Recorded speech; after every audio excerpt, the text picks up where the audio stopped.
Brought to you by Penguin.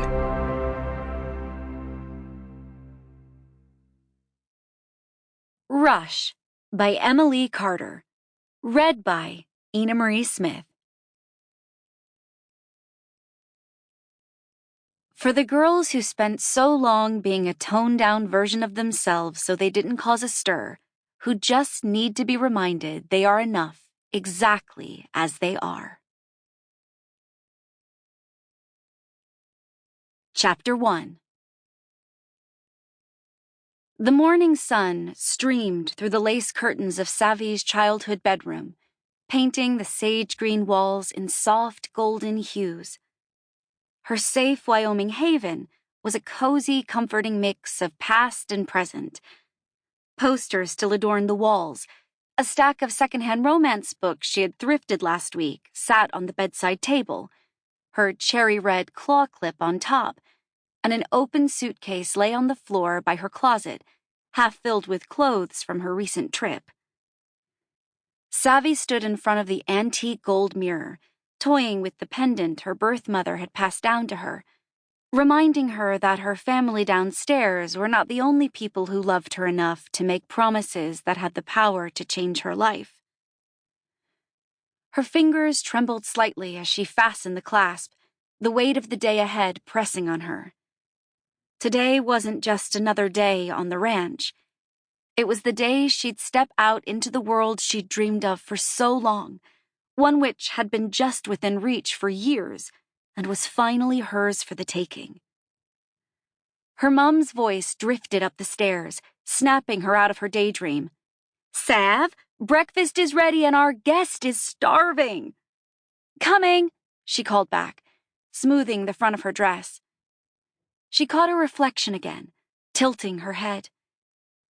The confident young woman staring back at her looked polished, grown up, but there was still a glimmer of the girl who used to sneak out to parties in farmers' fields 2 towns over and climb trees in the backyard, showing up to dinner with muddy knees. Savi turned and scanned the room one last time. She spotted the photo on her dresser, the black and white checkered frame resembling a racing flag. She picked it up, her smile matching that of her 18-year-old self. It was from her very first race. Her teammates flanking her on either side, their faces glowing with pride. She set it down carefully, grateful for the reminder of how far she'd come and how much further she had to go. The kitchen was bustling with activity. Her dad was flipping pancakes while her mom fussed over a basket of fresh fruit. Her brother moved around the kitchen pretending like he was helping, while all he was doing was helping himself to the food that had already been put out on the table.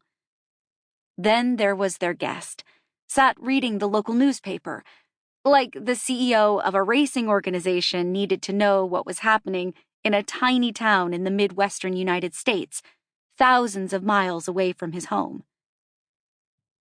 "There she is," her dad said with a grin, flipping a pancake onto the growing stack.